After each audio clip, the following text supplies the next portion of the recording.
यूं तो बनारस घाट अपनी खूबसूरती के लिए बहुत प्रचलित है, पर घाट के किनारे कई राज लिए बैठे हैं।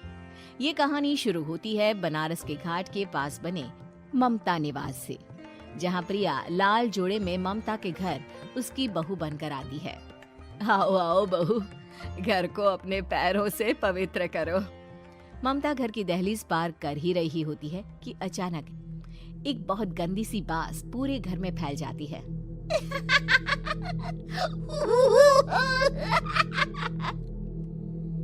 ये बदबू और ये आवाजें, ये कौन हंस रहा है माँ? अब ये पड़ोसी ना हमारे थोड़े अलग से है। कहाँ हम शाकाहारी और ये मांस मच्छी खाने वाले। छोड़, तू ध्यान मत दे और गृह प्रवेश कर। और हाँ बहू, अपनी सास की एक बात हमेशा याद रखना, इन पड़ोसियों से तो कभी बात नहीं करेगी। अच्छे लोग नहीं है ये। अपनी सास की ये बात मानेगी ना बेटा? हाँ माँ, जो आपकी मर्जी, मैं उनसे बात नहीं करूंगी। अगले दिन प्रिया अपनी पहली रसोई बनाने रसोई घर में जाती है। ये छोकी बात तो नाक में जा रही है। एक काम करती हूँ, खिड़की खोल देती हूँ। प्रिया खिड़की खोलने जाती है। इतने जाले, लगता है इस खिड़की को कभी खोला ही नहीं गया। पर ऐसा क्यों? ओह, नॉन वेज की स्मेल आती होगी ना।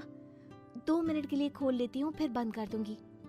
प्रिया खिड़की खोलती है। खिड़की खोलते ही उसकी नजर सामने वाले घर की खिड़की पर पड़ती है, जहाँ एक लड़की खड़ी होती है।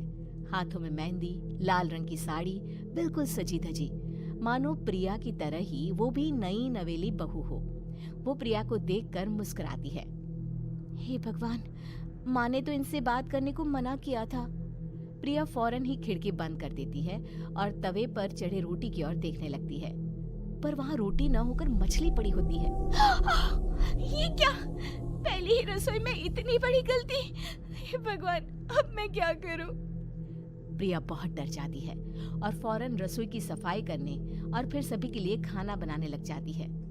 जब वो सबको खाना परोसती है, सब तो ठीक है, मैं बेकार में चिंता कर रही थी।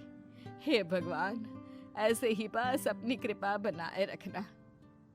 रात के वक्त जब सब सो रहे होते हैं, तब प्रिया को पायल की आवाज सुनाई देती है, जिससे उसकी आंख खुल जाती है।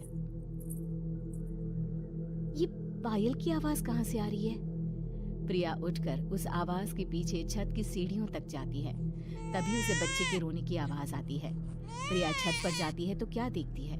वही लाल साड़ी वाली लड़की अपनी गोद में एक नवजात बच्चे को घुमा घुमा कर सुला रही है। तभी प्रिया की नजर उसके पेट पर पड़ती है। ओह गॉड, ये तो प्रेग्नेंट भी है। सुनिए, बच्चा सो नहीं रहा है क्या? मैं कुछ मदद करूं? नहीं नहीं, आपके घर वालों को अच्छा नहीं लगेगा, मैं संभाल लूंगी। स्नेहा की गोद से बच्चा हाथ मारकर प्रिया की गोद में आने को छटपटाने लगता है। दोनों घर अगल बगल में बने होने के कारण प्रिया उस बच्चे को गोद में ले लेती है। प्रिया के पास आते ही वो सो जाता है। बच्चे का वो स्पर्श रात भर प्रिया भूल नहीं पाती और अगली सुबह वो छत पर कपड़े सुखा रही होती है। तभी उसे एक औरत इशारा करके बुलाती है। स्नेहा कह रही थी बाबू तुम्हारी गोद में आते ही सो गया। मैं गौरी, स्नेहा की माँ हूँ। बहू, घर आना, बाबू को खिला भी लेना। शाम को जब घर पर कोई नहीं रहता, बच्चे से मिलने के लिए प्रिया छिपकर अपनी पड़ोसन के घर चली जाती है और कुछ देर बच्चे को खिलाकर वापस लौट आती है। इसके कुछ दिन बाद ही प्रिया को पता चलता है कि वो माँ बनने वाली है। ममता की खुशी का ठिकाना नहीं रहता।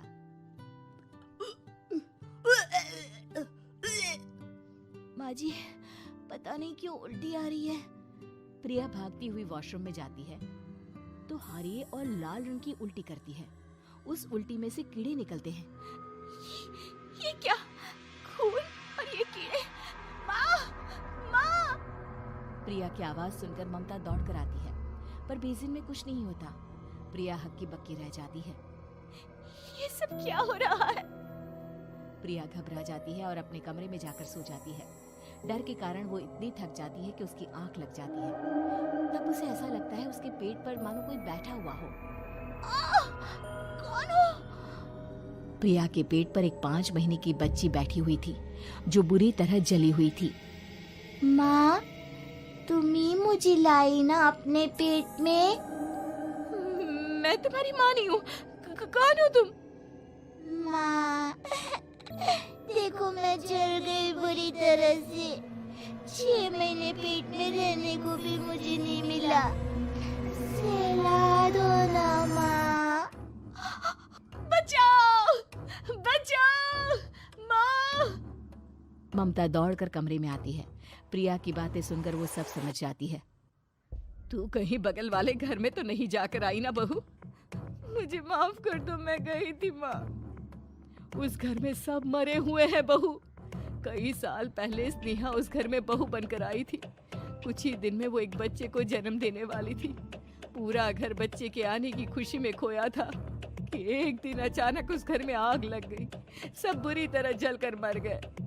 गौरी आज भी दादी बनने का इंतजार कर रही है और इसीलिए स्नेहा ने अपना अजन्मा बच्चा तुम्हारी कोख में डाल दिया। ममता ये कह रही होती है कि पीछे से उसके पैरों को एक बच्चा पकड़ लेता है। दादी, दादी। माँ, स्नेहा की गोद में यही बच्चा था। ये बच्चा कौन है फिर? तेरी मौत है।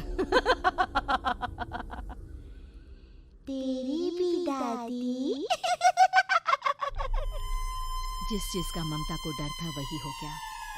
ममता निवास के ऊपर मौत ने चादर बिछा दी थी। प्रिया का पेट ऐसे बढ़ जाता है मानो 9 महीने का हो। 2 हाथ उसके पेट से बाहर निकलते हैं। बहू, संतोष को फोन कर, किसी पंडित जी को बुला बहू। प्रिया का पति भागता हुआ घर आता है। ये तो होना ही था माँ। तेरा पाप तेरे सामने आ गया तो तू सह नहीं पा रही है। स्नेहा घर में आग लगी नहीं थी, माँ ने लगाई थी, प्रॉपर्टी की लालच में। और वो बच्चा मेरी पहली पत्नी का बच्चा है, मेरा बेटा, जो कि उस आग की चपेट का शिकार हो गया था। मैंने तुमसे ये सब माँ के कहने पर छुपाया था। मुझे माफ कर दो प्रिया। तुम अगर चाहो तो यहाँ से जा सकती हो। मैं तुम्हें किसी भी बंधन में रखना नहीं चाहता। मेरी शादी हुई है आपसे, मैं आपको छोड़ नहीं सकती, पर उससे पहले हमें स्नेहा, उसकी माँ और बच्चे की आत्मा की शांति करवानी होगी। संतोष और ममता गौरी के घर जाते हैं। अंदर सब कुछ जला हुआ होता है। जमीन पर जली हुई लाशें बिखरी हुई थी। ममता रो रो कर अपनी करने की माफी गौरी से मांगती है।